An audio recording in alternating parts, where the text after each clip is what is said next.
Dolomites, Northern Italy, Fall 1918.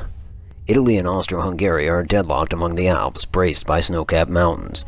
Neither side can find a way to dislodge their enemy. Regular forces dig in and reinforce their positions. Meanwhile, an elite mountaineer regiment prepares an unorthodox assault. This unit specializes in high-risk tactics. They are called the Arditi. The Arditi motto, O la vittoria, o tutti occupati. Translation, we either win, or we all die.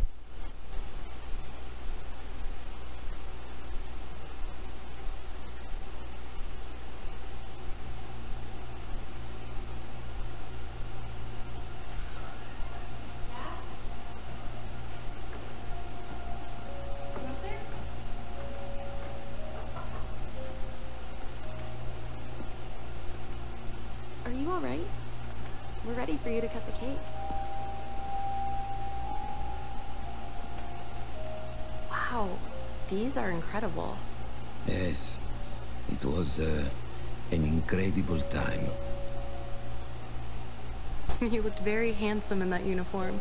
That's not me, that's Matteo. Oh, of course. I'm sorry, Dad. Take as long as you need. No, it's okay, Tesoro. It's time I told you what happened to him. It was during our last battle together, just a few days after our 21st birthday. My brother's battalion had been ordered to capture a fort deep into enemy territory. I wasn't going with him. I was part of a special unit with a different mission. Our task was to support Matteo's battalion. We were a proud unit. We changed the war for Italy.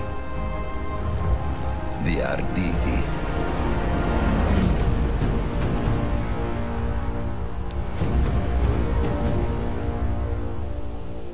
Salutations, ski troopers. Automatic here for Automatic Games, bringing you yet another episode in my Battlefield 1 series. This one entitled Avanti, Savoia. And we're going to be following around a trooper, a member of the Arditi, a specialized Italian fighting force. And I'd like to discuss more of that. There's that phrase, we either win or we all die.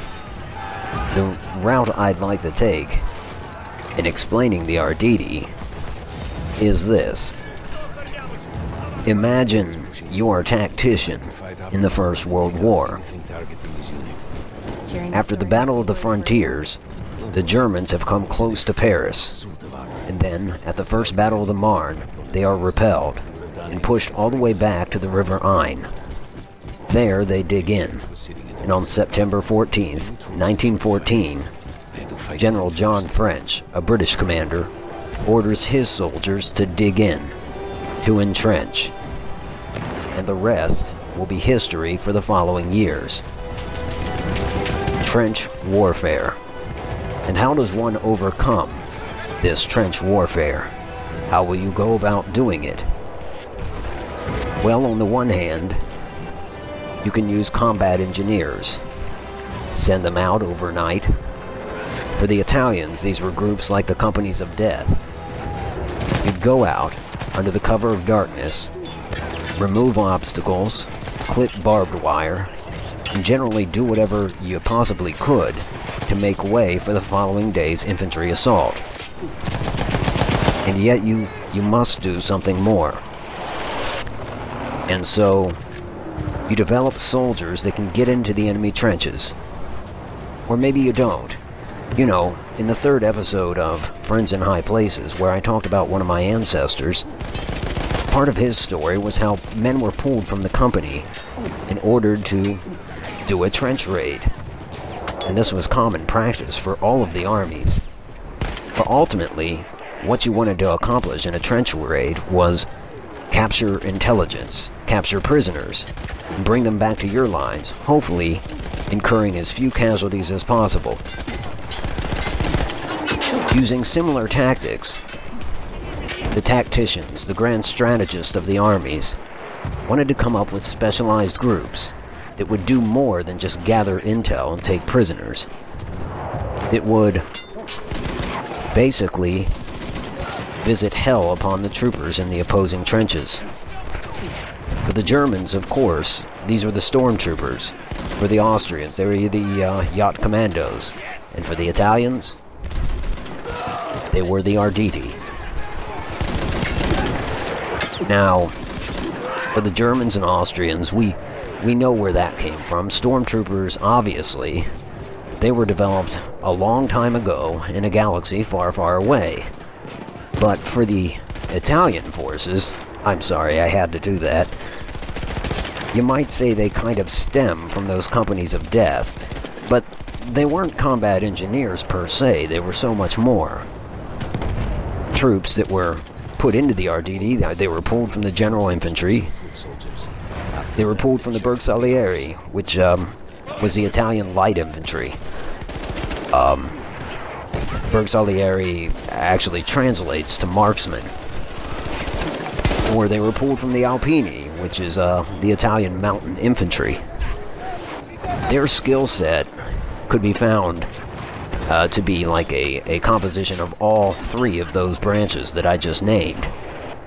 And one thing they didn't do is don extremely heavy armor and walk around wielding what one might imagine to be an emplacement gun. That kind of image is reserved for, I don't know, Warhammer or Fallout 4, or just, you know, just the Fallout series. But clearly DICE wanted to add a quote-unquote tank, so they did. And I'm really uncertain as to why a Renault wouldn't suffice if it were a small tank you were looking for. But regardless, this man is nothing short of a walking one-man tank.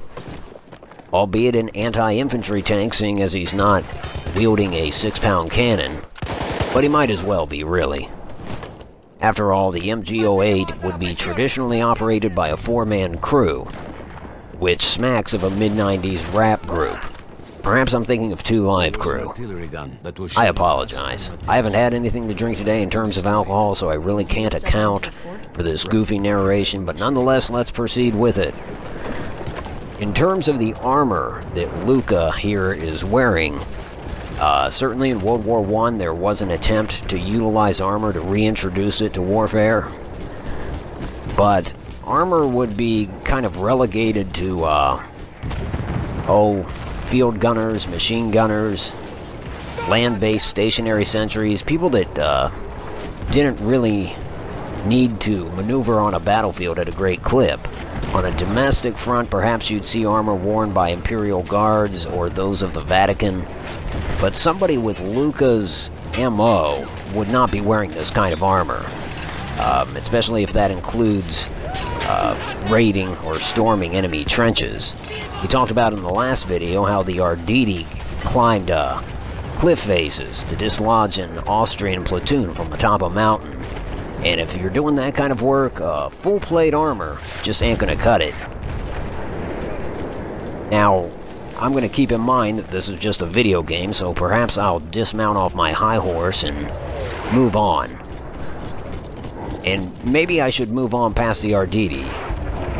Although I do want to point out that what we're seeing here is supposedly the Battle of Vittorio Veneto. And the Arditi did play a significant role in that battle, but I don't want to get ahead of myself.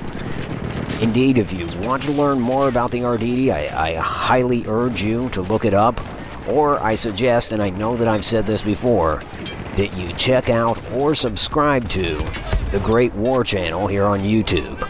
It's hosted by a man named Indy Nidell, and they have an episode exclusively dedicated to the Arditi. And I only imagine that in the years to come, they'll have more to say about that particular fighting force. As for us, I want to go back to the Battle of Caporetto. That is to say, the 12th Battle of the Isonzo.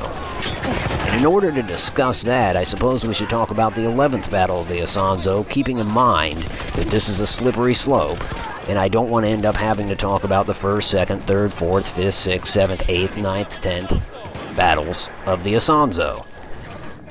So I'll try to maintain some discipline as I do so. As a net result of the 11th Battle of the Isonzo, the Italians gained significant ground, so much so that the Austrians were, well, they were running scared, so to speak.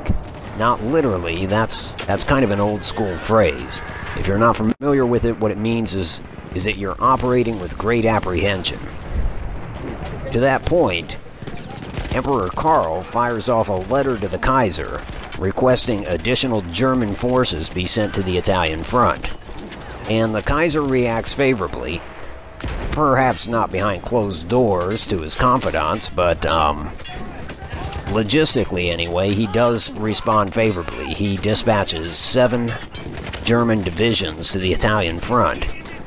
And these 7 German divisions will be augmented by, 6 to 10 Austrian divisions. Together they will form the 14th Army, commanded by Otto von Bello.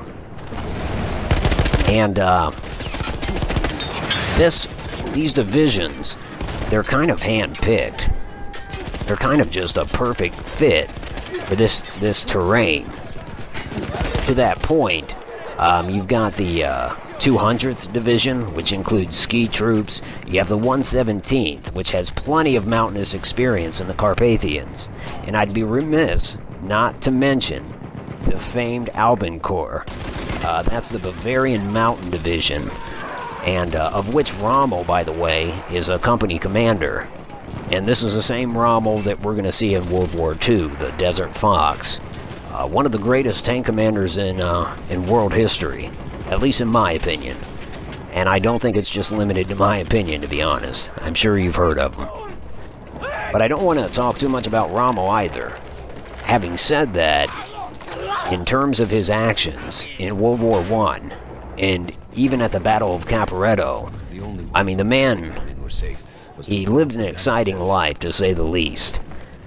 His exploits at Caporetto are, well, it's only proper that they're easily found in the history books, so if you're interested in him and you get a chance, look him up, and you're bound to find, if you're looking at his World War I activities, you're bound to find his actions at the Battle of Caporetto.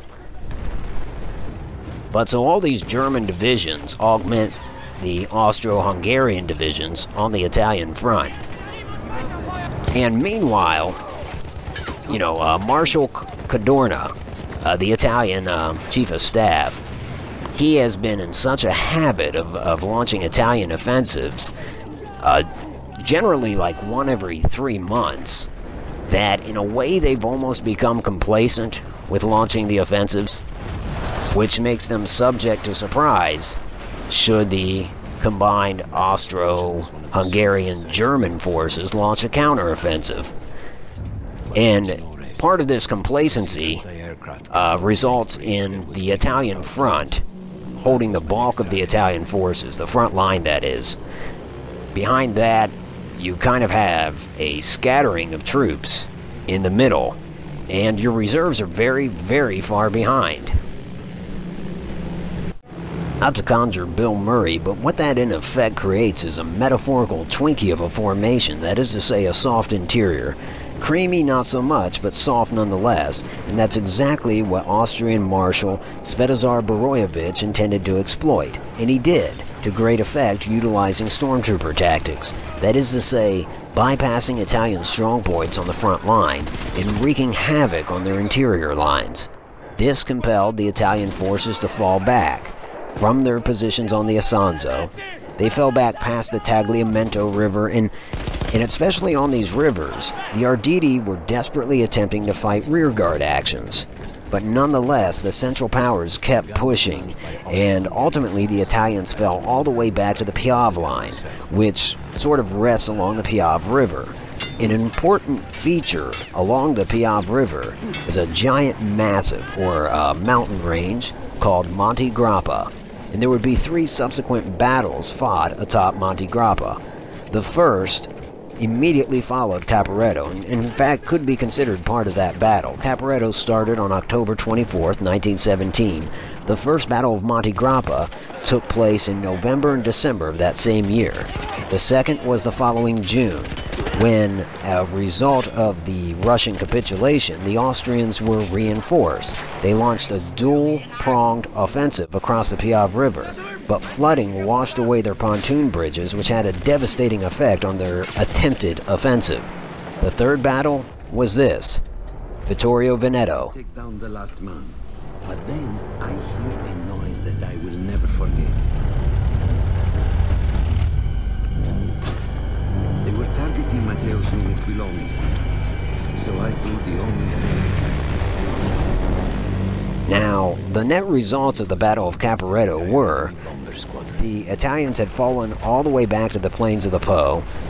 They had lost 275,000 prisoners, 10,000 casualties otherwise, and the Austrians now were in plain sight of Venice. The situation was perilous. Marshal Cadorna, he was replaced by General Diaz, and perhaps that's for the best. Cadorna had a real strict attitude. His subordinates were often afraid to give him constructive criticism. In fact, during the Battle of Caporetto, he ordered the execution of Italian stragglers during the general withdrawal. After the first And you know, they started targeting me. that's just a strange juxtaposition that soldiers historically often found themselves in.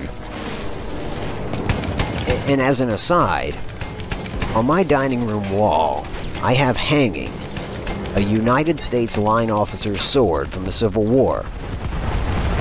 And the line officer that would wield such a sword, his job would be to make sure his men stayed in line, otherwise he'd cut them down or shoot them. And what a strange paradox, you know? And it makes me think oftentimes we not only have to fear the task ahead of us, but just as much the swift judgment of those at our back.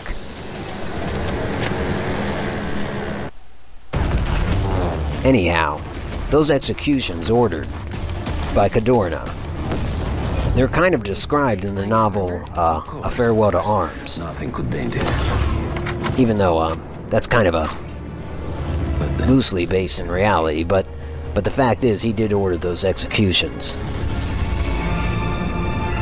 But nonetheless, he was replaced as well. And here we have familiar footage, those detonations which spark off an avalanche, potentially trapping Luca's brother Matteo in the valley below. And I suppose we'll find out what happens with that in the next episode, and we'll see if Luca survives this. Well, I'm Automatic for Automatic Games. As usual, I appreciate you watching, and as always, if you like this, I will talk to you soon, friends. Especially if you subscribe.